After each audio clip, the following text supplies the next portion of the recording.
Hola.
Hello?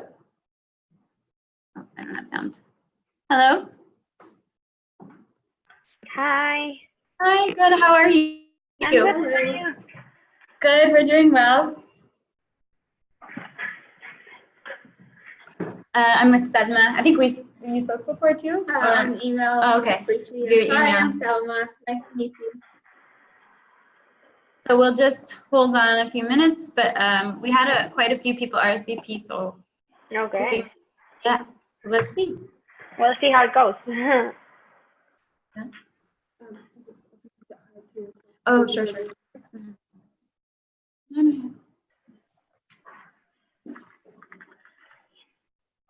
What have you been up to?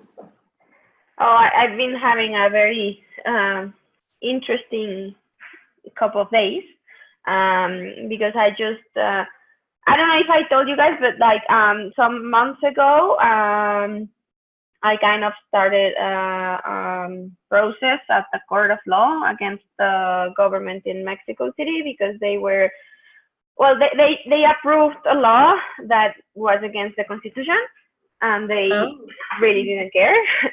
So I filed a suit and I won. So now I've been, it was one of the best moments in my life. But now I'm like so tired because I have been having like interviews and, you know, like a lot of interactions with people.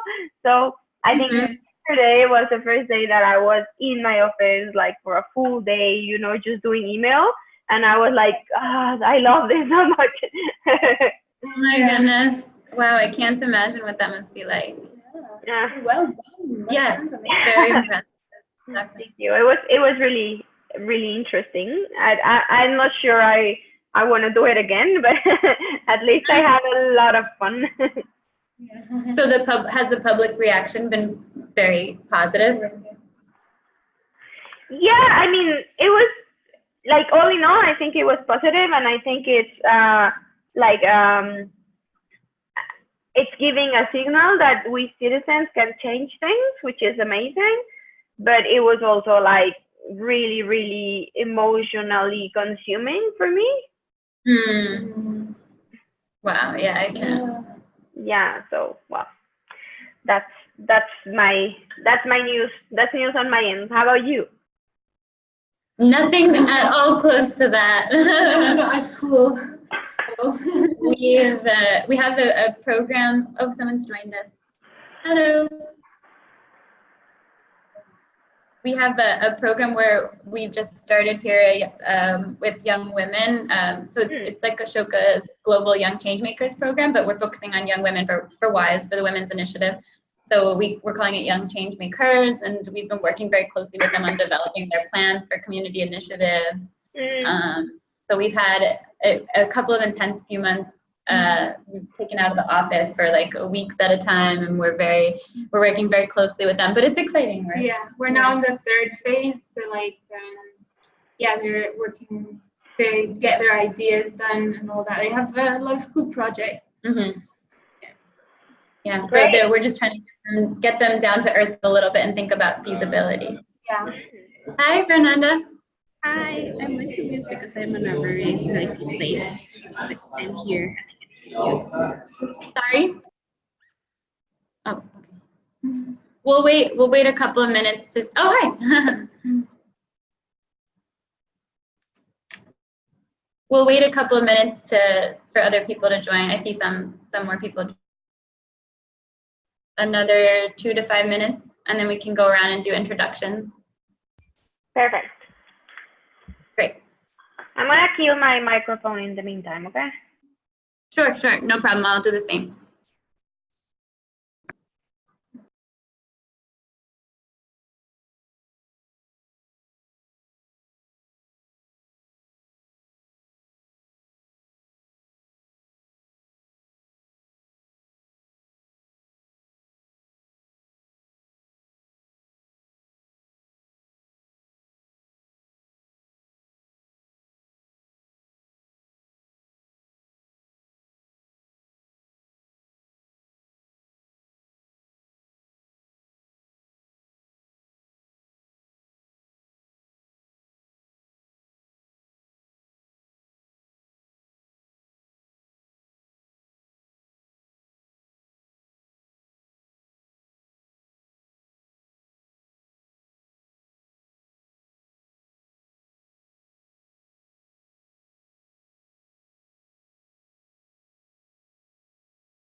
Okay, so maybe we can get started. I know there were others that RSVP'd, and maybe they'll pop in and they can kind of join in as we go.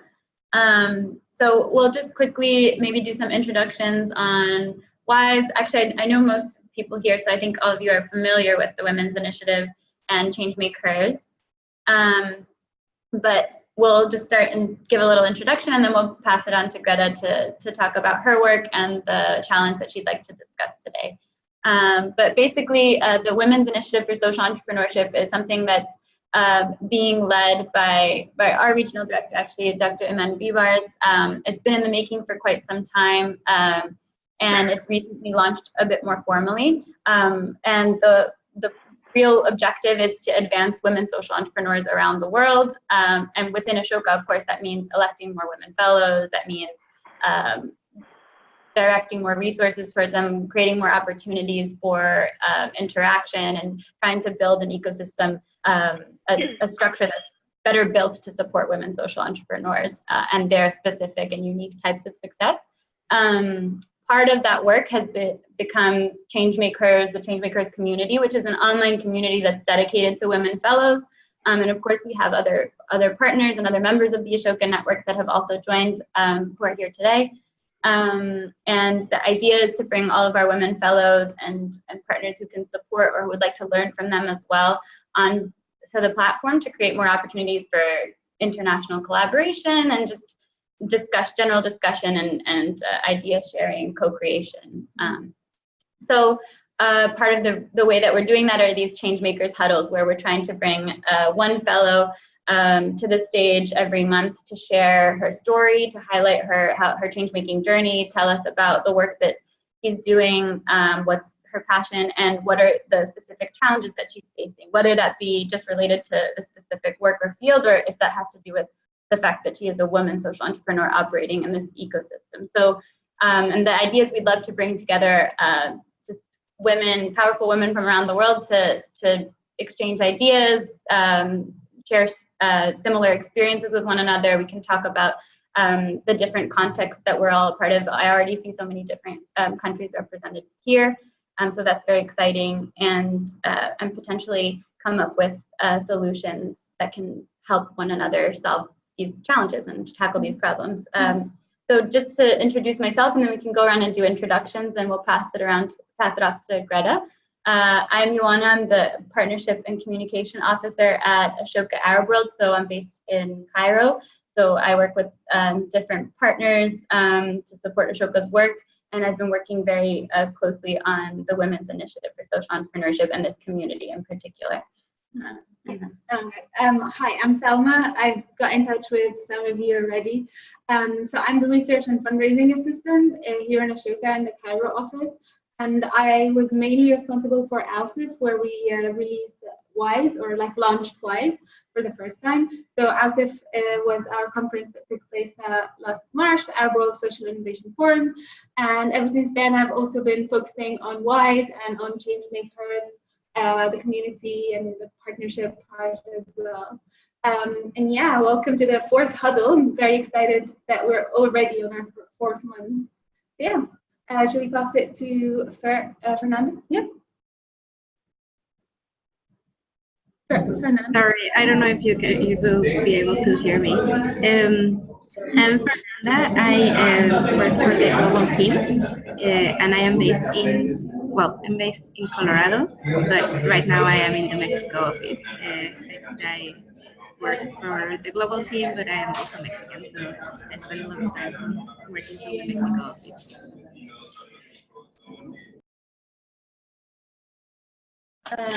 Liz, would you maybe like to go next?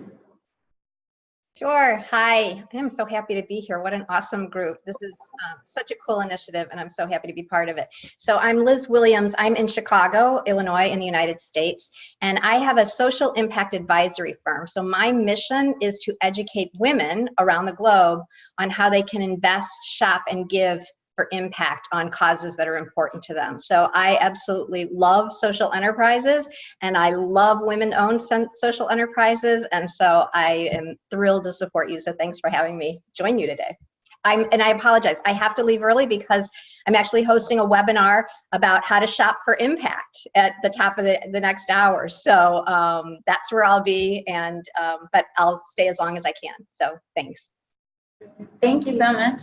I know, Anna, that you've written that you can't introduce yourself. So if you want to include something in the group chat, please go ahead. We'll pass it off to Greta now to introduce herself and tell us, yeah, bring the discussion to start. Just also, I know that there are some people that need to leave early. We've left it an hour and a half just because sometimes the discussion can go over an hour, but it's completely up to us. Let's see how it goes, and we'll decide from there. So Greta, go ahead. Okay, hi everyone. I'm really happy to be here with you. And first of all, thank you, Ashoka, for the invitation. I really think that this kind of exercises is very useful, and it's very significative to me. I don't know if that's a word, to be hosting this webinar. So I'm gonna start saying like who I am and how I got here. So I am an Ashoka Fellow since 2016, and I was a little bit shocked to find when I was newly elected as an Ashoka Fellow that most fellows in Ashoka are inspired by like a defining moment in their life. Like, I don't know, I know, for example, in Mexico, the story of Carlos Cruz, who is one of our like oldest fellows, and his life story is that he used to be a gang member when he was very young, and then when he was about 13 years old, his best friend died in violence because they were like having a fight with another gang, and his best friend died. And then that's when he decided that he wanted to change his life and devote his own life to getting young people out of violence. So most Ashoka Fellows have like a defining moment, right? Like something that changes the way you see life. And I was a little bit feeling left out because I don't have such a thing. I'm just like a normal person who was born with this idea that we can all change the world. And I've been living up to that since I was very little. So at first I was really shocked, and I was like, oh my God, so maybe I'm in the wrong place because like these people have such, you know, powerful life stories and like so impactful happenings in their lives, and I'm just a normal dude, you know, like maybe I don't belong here. But then I realized that that's not the case. I mean, of course, having a very important thing happen to you in your life can be the trigger for wanting to change the world. But you can also be born this way, and you can also, I mean, you don't need to have that like traumatic experience to focus your energy on change. So I've been doing this for my whole life. I'm 36 years old now. I know I look younger, but I'm 36, and I've been doing this forever. I remember being as a kid, you know, and trying to solve problems with my parents. Like I remember my dad being like so stressed out, and so I was always thinking like, how can I help him lose stress, right? And I would like, he would get home and I would go like, okay, so I'm gonna give you a massage, or I'm gonna like, because I wanted to make sure that things were right in the world. So with this in mind, I started growing up, and of course, when I was very, I mean, well, not very young, but like younger than I am now. When I was in high school, I joined the debate team, and I started understanding a bit more on how the world works, and how politics work, and how you can change the world by changing the rules of engagement that we have as a society. So I've been working with that ever since. I started my organization 8 years ago. It's called All In, which is spelled OLLIN. Olin is a Nahuatl voice. Nahuatl is one of the Mexican native languages, and it means an earthquake. It means something that moves in a natural way. It means several things, because languages here in Mexico used to be more like ideological than the Spanish or English that we talk. So it's like a movement of nature. It's like a movement of wind or an earthquake or something that you cannot control, but that creates change. So that's why my organization's name is Olin. And we've been doing a lot of things in those 8 years that we have been working, but our goal has always been how to get people involved in social change in any way that you understand social change. So in that sense, I think that me and Liz, we share a lot because it doesn't really matter if you're doing, I don't know, environmental stuff, or you are doing women's rights, or you're doing any other topic. My concern has always been how or why do we have some individuals who really commit and who really work for this and devote their time and their resources to bring about change, and why we have some others who don't. So I've been doing research and studying and running some programs and campaigns and stuff. And so my question to you today, everyone, is how do we really make people engaged? So as you think about this question, I'm going to tell you some of the things that me and my organization have created, but I would really, really, really love to have feedback from you and to have more ideas, because sometimes it's really frustrating. I don't know if you're very aware of how the Mexican reality works, but we are very used to not having consequences of anything.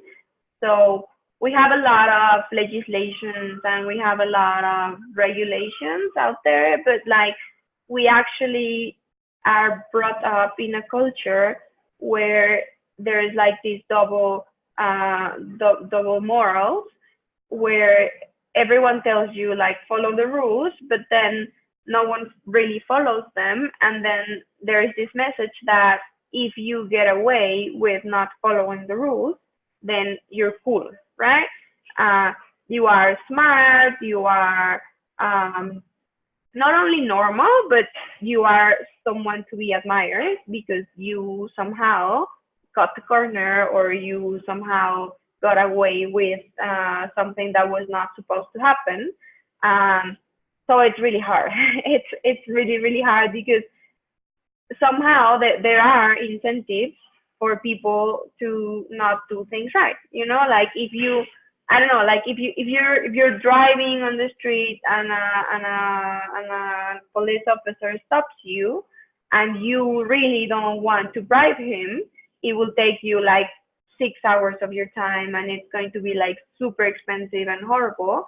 So you just bribe them, you know, and then like the feeling for people is like, oh my God, you know, like instead of saying I bribed an officer, you say like I was coerced into bribery.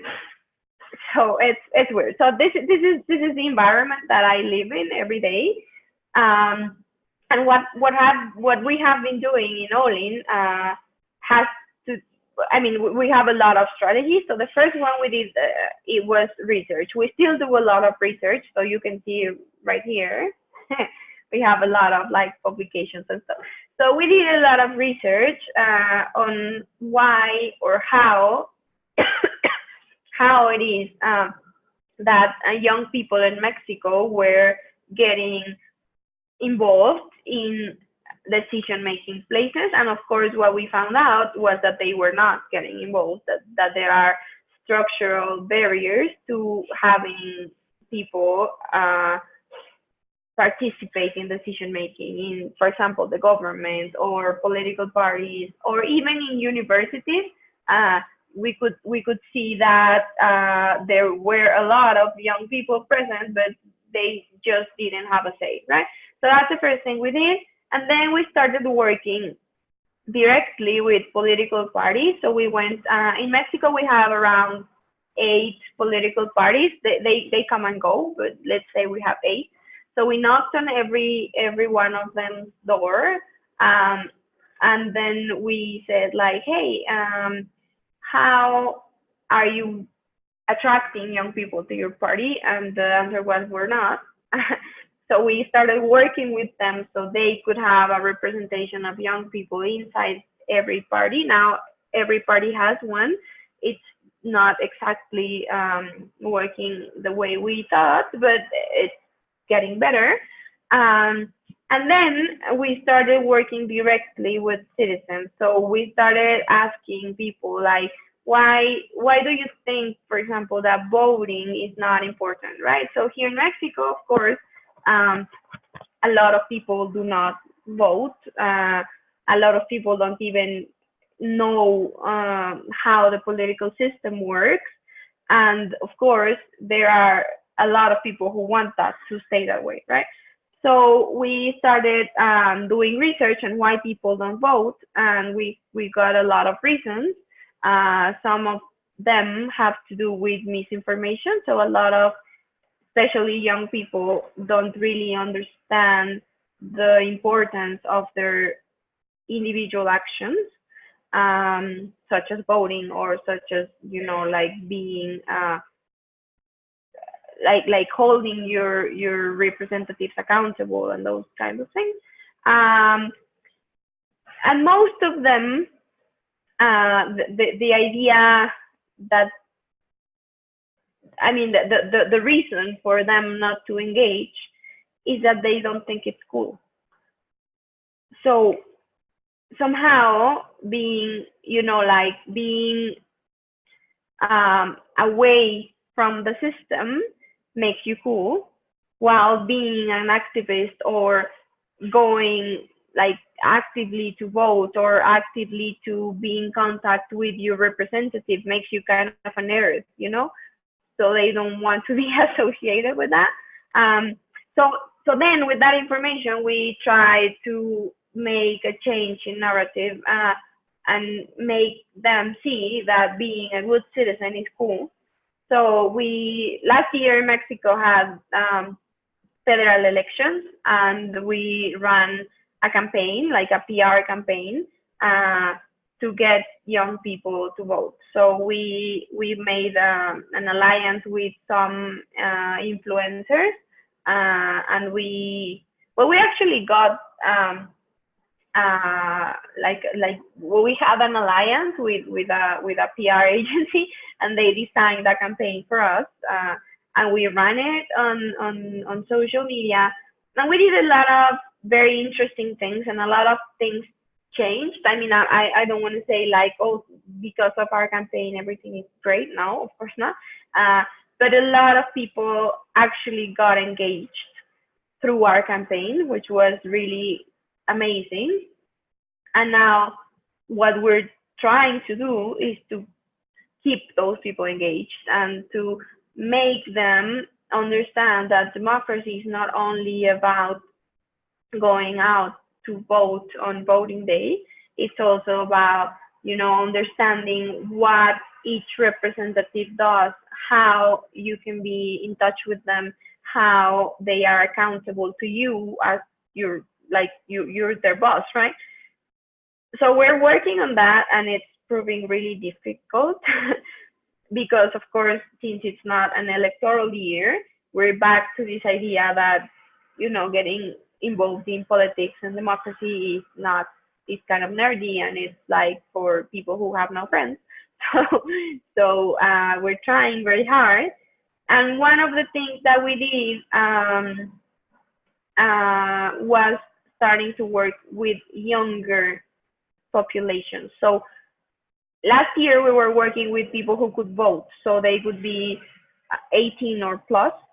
And now what we're doing is we're working with kids. We're working with children who are like 12-ish, and the response we're getting is amazingly better. You know, like these kids, I don't know, I don't want to sound like an old person, but I don't know if it's a generational thing, but I think that these kids are so much more aware of how the world needs them, and they really want to contribute. So we are working with them, we're training them in particular in a mechanism that we have here in Mexico City that's called participatory budgeting, which means that citizens get to decide how to spend 3% of the public expenditures in Mexico City, which is a lot of money.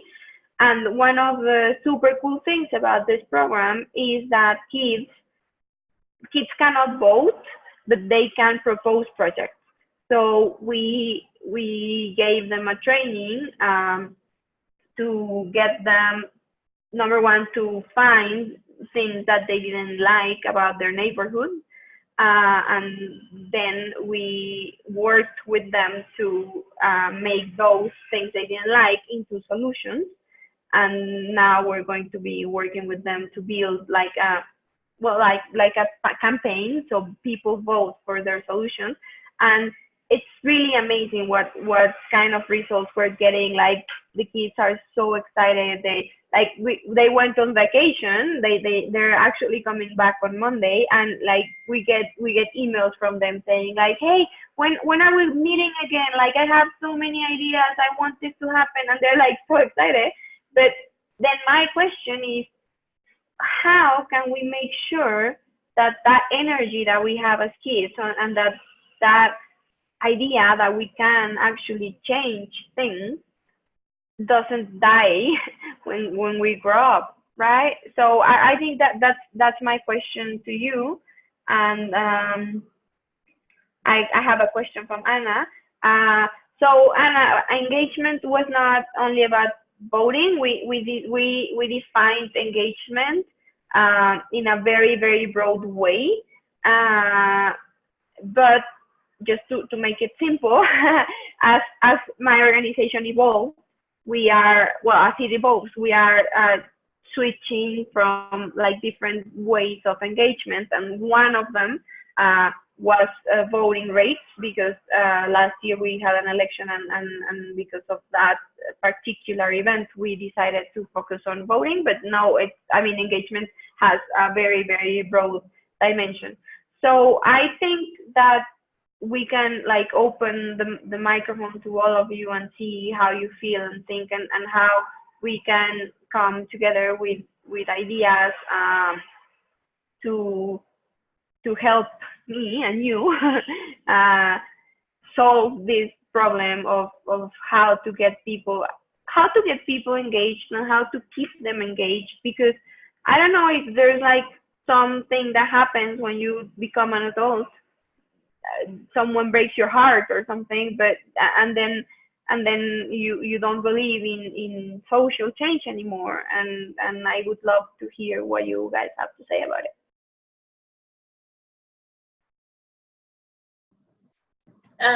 Well, just as a quick reflection, and then I'd love to open it up in case anyone else has some thoughts. But I think a lot of what you're describing about Mexico seems to be quite applicable or aligned with what often happens here in Egypt.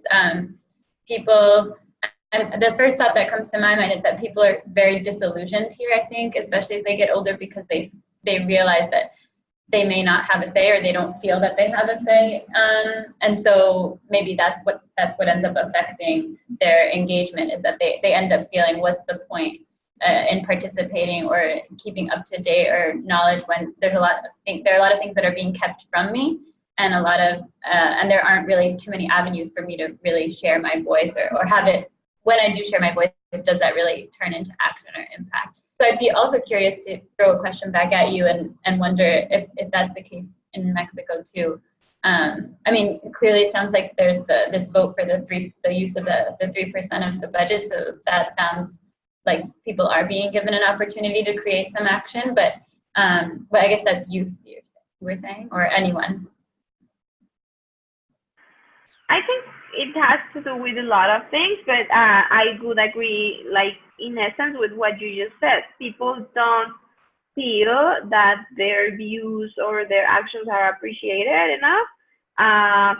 And especially in a country with so many people, we have 120 million, we are 120 million Mexicans. We believe that, for example, going out to vote will not make a difference because it's just one little tiny vote, right? So, and I think that somehow has like a domino effect on everything else. So it's like, there's no problem if I run a red light, you know, like nothing happens. But then everyone runs a red light, and then there's chaos everywhere. And then, you know, but somehow we grow up with this idea that individual actions are not enough to change things, and I think that they are. And I think that is something that we need to communicate. And one of the reasons that we are working with participatory budgeting is that it has very, very, very, very low voting rates. So last year it was like around 3%. So it's nothing, like no one really knows about it. But then, since no one really knows about it, one vote can really make the difference, right? That's exactly why we are working with this specific mechanism, because it's very easy for the kids or for everyone who participates to have a direct impact on results, because there's like so few people participating, which we plan to change. But for now, I think it's a great example of how one vote can make a difference. Is there anyone that has any other reactions? Fernanda had to leave. I see that Fernanda. Okay, so I think I'm the only other one that can talk. It sounds like Sure, go. Yeah. Well, first of all, I give you so much credit, Greta. First, it sounds like you're doing amazing things already and that you've had a real impact. So congratulations for that. I'm curious, as a question, just how are you making money? I mean, if you're as a social enterprise, what are you doing? You know, is it all just are you a nonprofit? Is it all just grants and that type of thing that's kind of keeping you going, or what are you thinking for the future? But that's more of a sustainability question. I love this idea. So obviously in the United States, our culture is different somewhat. And so this is really, really interesting for me to hear. And it really kind of explains a lot about, what you're dealing with in your country. I love the idea. My first question when you started talking was, who is your target market? So it's very difficult as a business or as a social enterprise to try to be everything to everyone. So even though everyone can benefit from what you're doing, it's really critical to determine who you're focused on at first. And it sounds like that's kind of moved, which is understandable. And I love this idea of focusing on the children, of perhaps change, that maybe it's going to take longer, but you're going to change a culture, change the way they think forever. So I think that's great. But my second question is, because this is such a huge undertaking, you're essentially trying to change the culture of a country. Who there, and you talked about influencers, what large organizations, institutions, individuals who have a lot of influence support what you're doing? Recognize that this is critical to the future of your country, and are willing to, because I would guess it's somewhat risky too, because what you're doing does go against a lot of the institutions that have been in place for so long, and they like the way things are and they don't want it to change. So who can you align yourself with that is willing to come alongside you, take the risk, and really stay in this for the long haul to see the change? So, you know, immediately what comes to mind are perhaps the schooling system, perhaps universities, perhaps religious institutions. I don't know if anyone in the government would, you know, but that's kind of my thought, is that I mean, grassroots efforts are great, and that's where so much starts, but having some larger organizations to align yourself with in the long run, I think would be terrific. And then my other thought is just from a, you know, in terms of how you might sustain yourself is, could you create a curriculum that you're actually selling to the schools or to other institutions that are being able to implement, that could provide funding for you on an ongoing basis? Because and in that curriculum, could you point to other individuals in the world, this idea of one person can make a difference, other individuals like a Martin Luther King or like a Gandhi or like a Mother Teresa, who have actually created social movements and created change, you know, starting just as themselves, or point to other cultures or other countries around the world whose culture is different, and as a result everyone is benefiting, that, you know, everyone is that life for everyone is better. So those are a lot of big thoughts, but I hope that maybe that helps to kind of direct the conversation. Okay. Well, thank you, Liz, for your comments. So the first one is, how do we make money?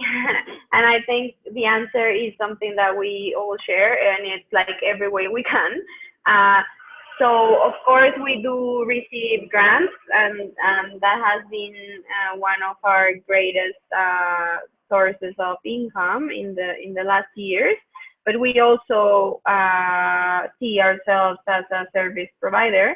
So, for example, the program that we are running with kids right now, the scheme that we work on there is, we offer this training for kids to private schools. So in Mexico, we have private and public schools.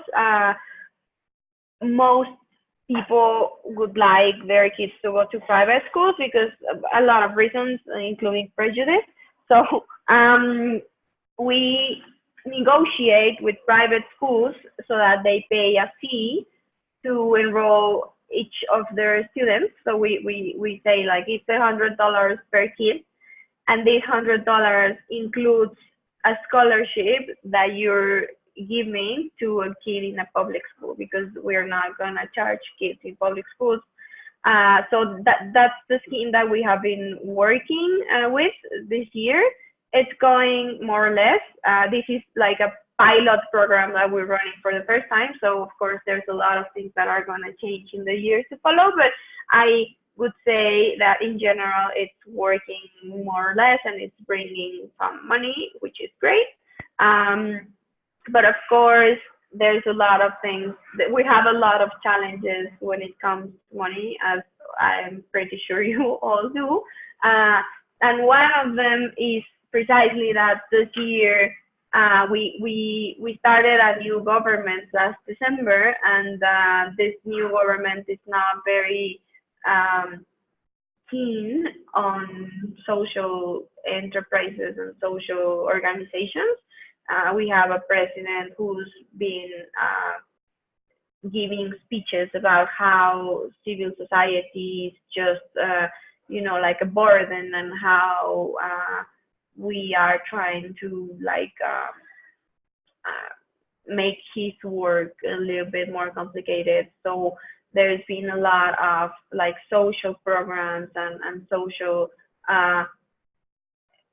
expenditures being cut. So this has been a very, very hard year for every social enterprise here in Mexico. So we have had to innovate, right? So we're doing a lot of interesting things. So for once, we have like a year event where we of course ask people to donate money to our cause. And this year we're going to have an auction for the first time. So I'll let you know how that goes. where I made a business deal with a friend of mine who designs Yule, and she donated some of them, and she's selling some others at a very cool price, and we are having an auction. I really hope that goes well.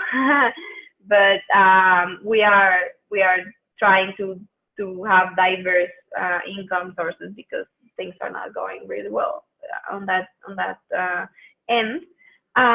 Your question number 2, who is our target? That's a very cool one, because yes, of course, when I started Olin, the target was, well, of course, everyone, right? Like, we need to make sure that everyone is engaged and that everyone is taking responsibility for what happens in our country. And that was like very, very tiring. And that was really, really, really not the way to go. So then we started like segmenting our targets. So we worked with youth, with young people for many, many years, which was a very cool thing to do, because at that time, there was not a very big youth movement in Mexico, and we kind of created it.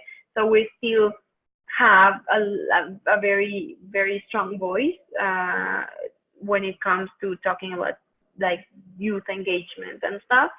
But right now we're switching again, and I still don't know if we're going to go with one specific target, or we're going to be working like in a thematic way with only, you know, democracy, and then we can target like little niches. Like, for example, so right now we're working with kids, but we're also working with a group of women who are like amazing, but who had never ever done anything like this. So we opened a call for people to apply, and we said, like, we need you to be a woman, we need you to be 18 years of age or older, and we need you to be from every one of the municipalities in the city. That's all we asked for. And we got around 500 applications, which was like really interesting. And we chose 48 women.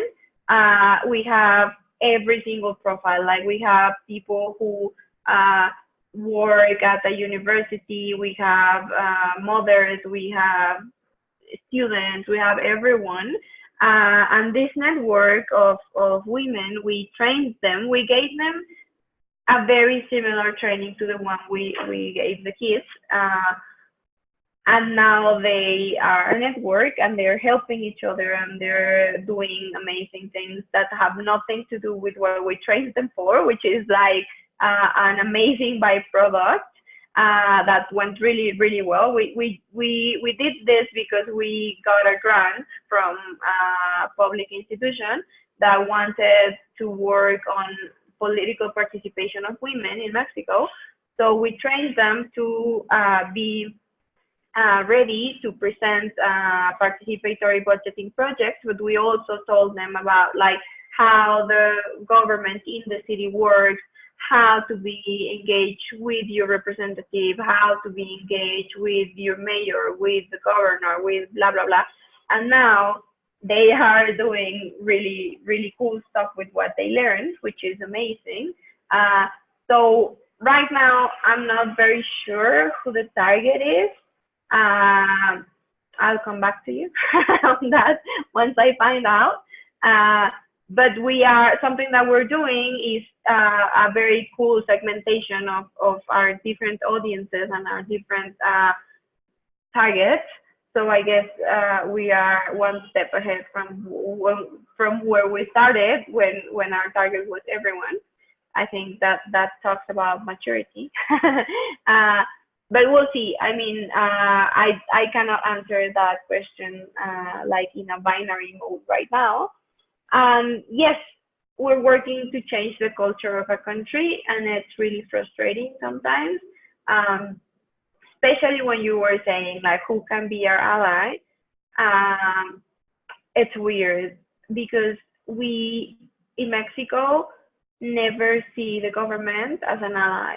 Like, I always think, and it's cool that you say like who in the government, and like when you were saying that, I was like, oh my God, like no, you know, the government is our enemy. I mean, well, not our enemy. I don't want to sound like dramatic, but I don't think that the government has an incentive, any incentive to be our friends, you know, and that's something that I guess we take as a given, but it's something that we need to work against, you know. So a lot of the things that we do as an organization, and a lot of our resources are devoted to compliance with government, for example, right? So we have to give a lot of information on how we're using our money, and how we're not a political movement, and how we are not conspiring against the government. And if they have like the slightest doubt, then we die. That's it, you know? So it's not only that we're not allies, it's more like we are working with them against us. So it makes it even harder to work and to bring about social change. But I think it's also a positive thing in some ways, because it's easier for us to engage, or to like connect with the public, because they feel the same, right? So I don't know if it's the correct way, because it would be like harnessing negative energy, but it does help you like relate to someone, you know, like we both hate the government, let's talk about that. and then let's talk about how we're going to change things, right? But I don't know, it's a difficult one. Last year what we did with these influencers was, well, first we were very naive, so we thought like, okay, so let's bring in a pop star, right? You know, like the most popular girl from telenovelas. Yeah, she's gonna love it, right? Of course, like she didn't even reply to our message, blah, blah, blah. So in the end, what we did is that we got acquainted with micro influencers. So, well, for me, it's still like a huge thing. Like this guy who has, I don't know, 100,000 followers on YouTube, which for me is like huge, but like really in a country of 120 million people, it's just like very, very small thing. And we talked to them. We had like a series of like events and breakfasts and like conversations with them, and we talked to them, and we said like, hey, we cannot give you any money, I'm sorry, we have no funds for that, but if you join us, you may increase your followers, and you may use this as an image to get out there to people, to reach out to people and say like, hey, I believe in democracy, I believe that we young people can change the world, blah, blah, blah. So we got like 10 of those who did a great job, and they were like producing like small videos, or small like, I don't know, like a GIF or something that just said like, hey, voting is cool, you know, that's it. Like, I don't know, like this, there was like one of the most involved ones was this guy who was like a music influencer. So he produces a weekly video with like new music, right? So like, and it's a list like, okay, so top 1, top 3, top whatever, and then like in between songs he would say like, hey, voting is cool, now let's go to top 4, right? And that was it, you know. It wasn't even like a very like difficult thing to do for them, and it did give us like super amazing results. Like in the end, our campaign reached around 10 million people, which was like totally unexpected, because we spent like, I mean, we did spend money, but we spent like just a few dollars on it. Well, I mean, I don't know, like $1,000, which is like nothing compared to the reach that we had. And we, for example, something that we did was we have presidential debates And presidential debates, as you know, well, or you can imagine, in Mexico are like totally not cool. Like if you're watching the presidential debate, you have to be some kind of like very introvert person or something.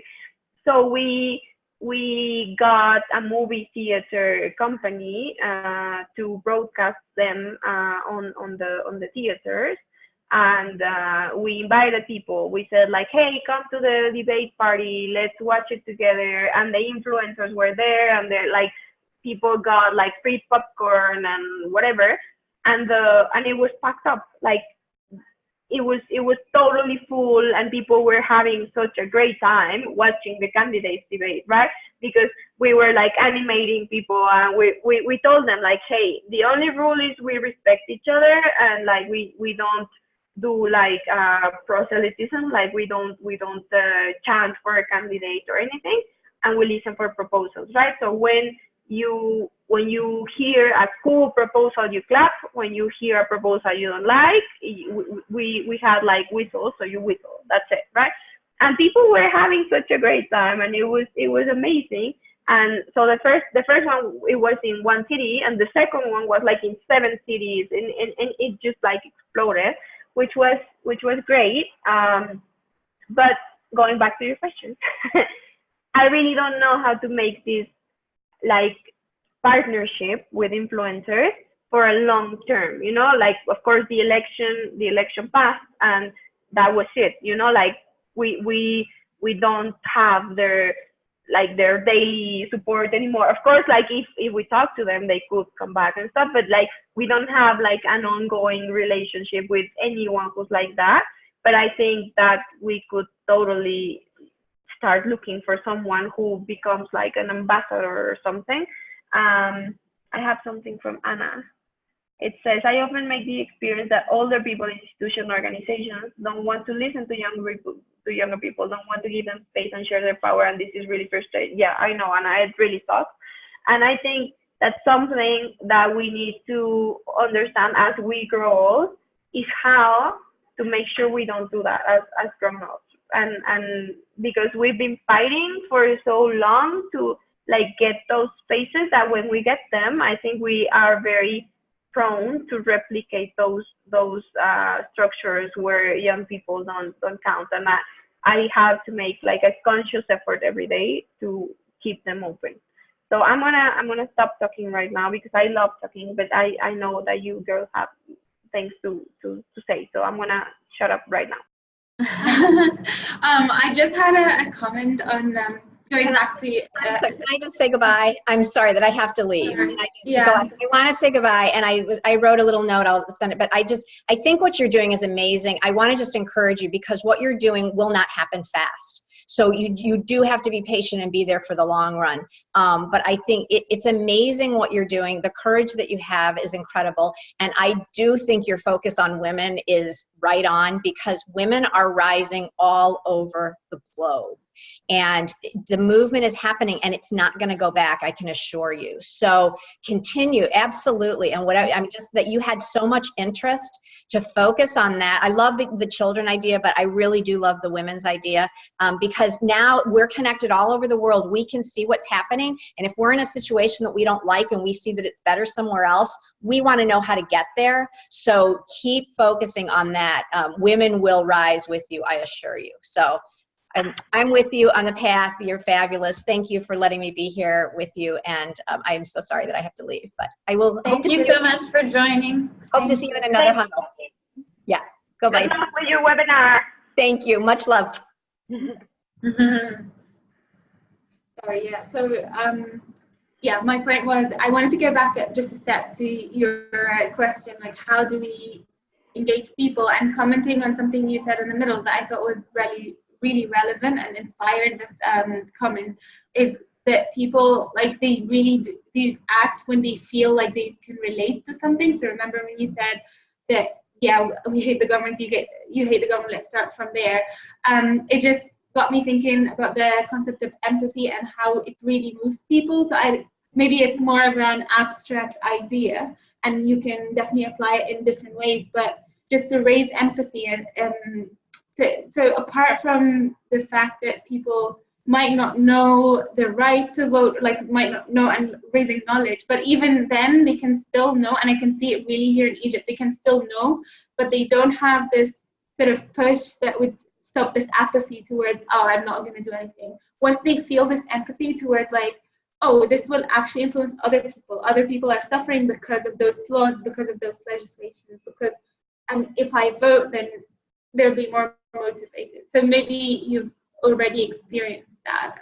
Yeah, so I just thought it would be an interesting concept in general. Actually, jumping off that point, I wonder, because you've had so much success with that campaign where you reached, I think, 10 million. Yeah, so many people. I wonder if there's a similar campaign that could start, I don't know, some kind of a visual that would really connect with people about one person, like one kind of journey of a person and how their action might lead to some kind of a result. If there's like an example that you can give and really promote and share, I wonder if that would really have an impact. You may have done something like this, so I'm of course not aware, but I wonder if there are ways that you could use the influence that you created with that one campaign and use it in different ways to send more of those messages.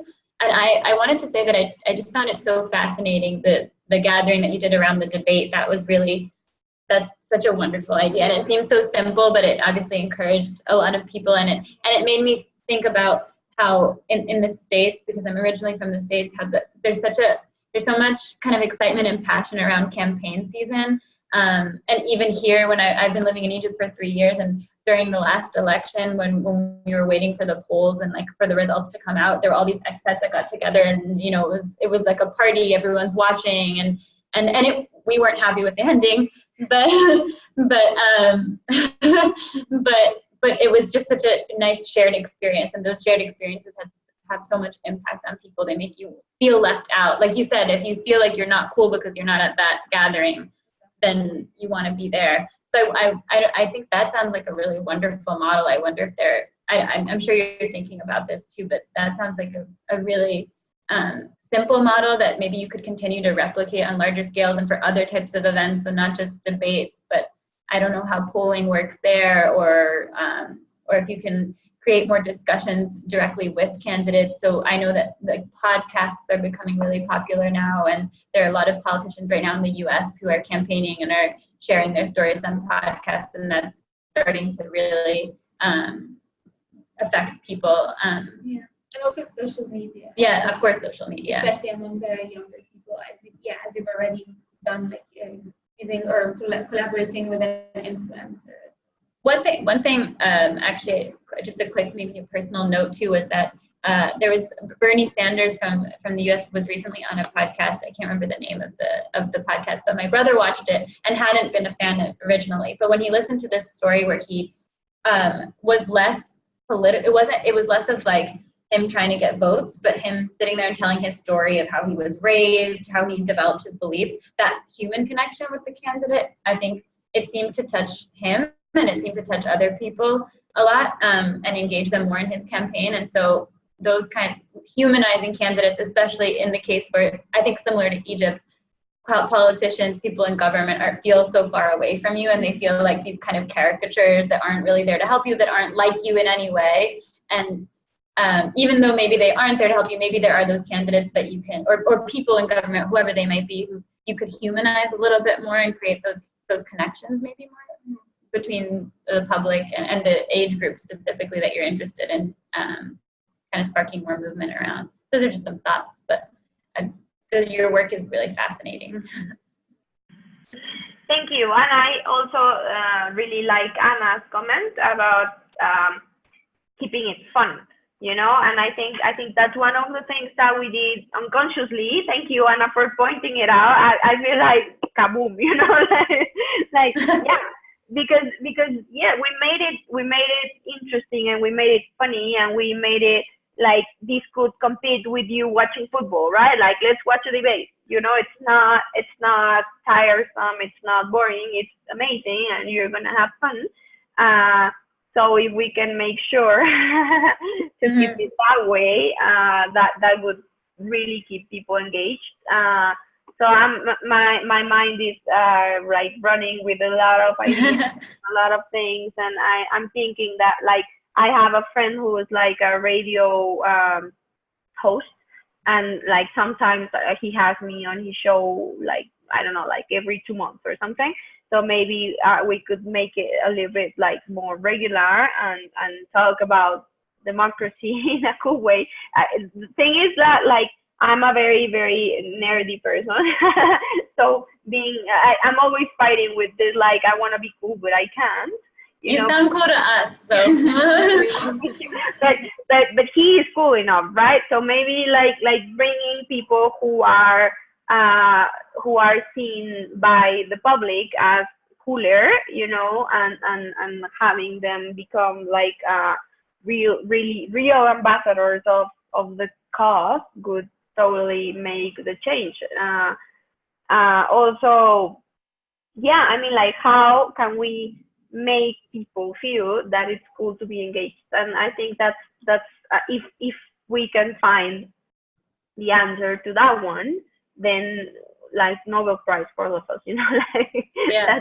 I think that's the key question. Like, how do we make it cool when you don't break the law and when you are engaged and when you participate? So I'm gonna work on trying to get the answer to this one, because I think that in there lies a lot of potential for actually changing the world.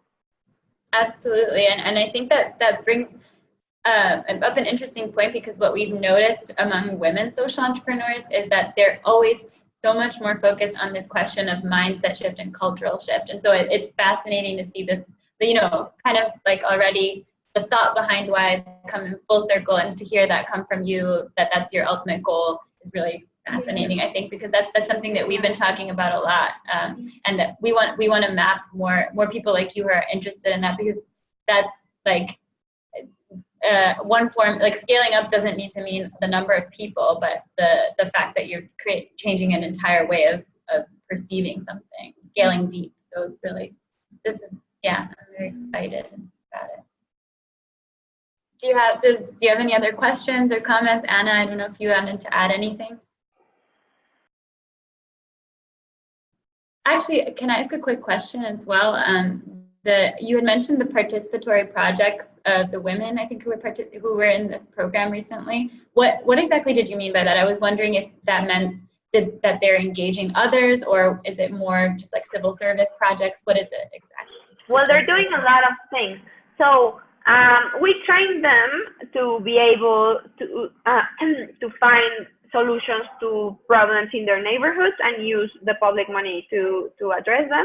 And that was our training. That was like the beginning of it. But now they became engaged with each other, and they are like organizing like seminars on how to, I don't know, produce local honey, or how to, I don't know, like, like political stuff on one hand, like how to be a neighborhood representative and how to make sure that your municipal authority is listening to you. But they're also doing like community stuff, like, I don't know, like things from like selling stuff to each other or training each other on like different skills and stuff. So it became really, really like an autonomous group, and like sometimes we get invited to stuff, sometimes we don't, but we can we follow them on social media, and we know that they're moving stuff, and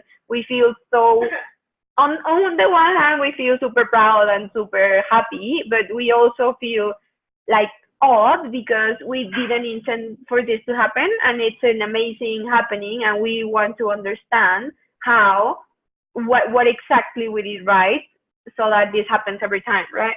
But we don't really know exactly what it was. Well, that's interesting, because in the program that I was talking about at the beginning that we're running here, the Young Changemakers program, so maybe they're a bit younger than your group, because they're from 14 to 21.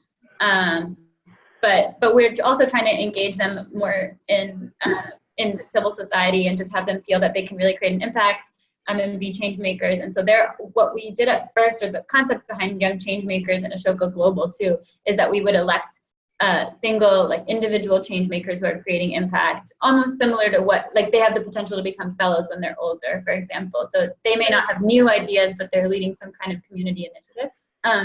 But what we're finding, I feel, and throughout the program is so many of them, they a common thread, and this is something we see in fellows too, and social entrepreneurs, is that they all connect with each other and they see each other's opportunities to learn from one another and to like create together, to co-create.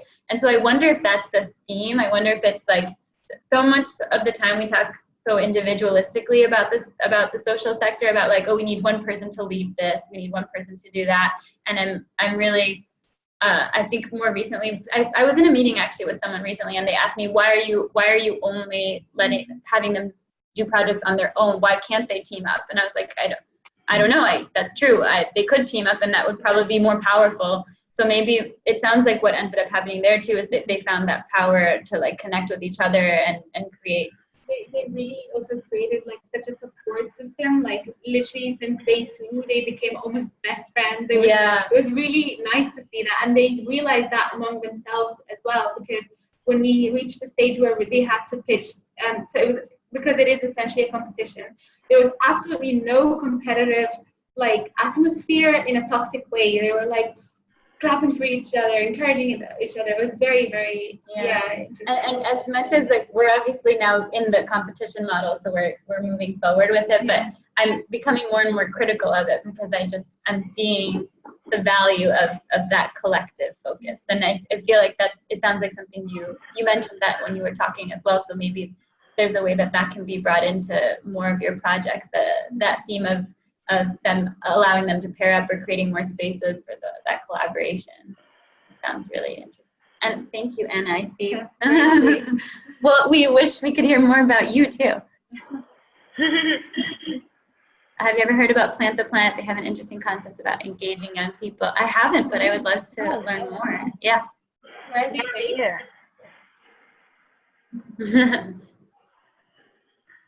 Let's hope Anna tells us more about this. I've never heard about it, but yeah, I agree with you with what you were just saying about like I think one of the components that made this specific group of women become so connected is that most of them had been having like individual participations in a lot of stuff. They were motivated to do things, but they had never worked together with a group, and then they somehow found like the power of sharing and the power of teaming up, and it's going really, really well.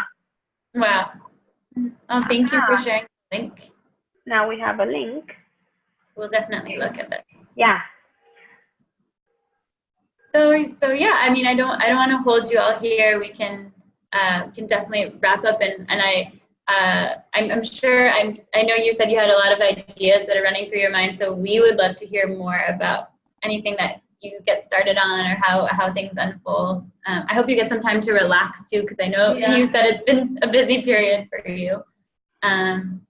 But yeah, in terms of this conversation specifically, like we thank you so much, Greta, for sharing your story and for joining us and leading this discussion. It was really wonderful.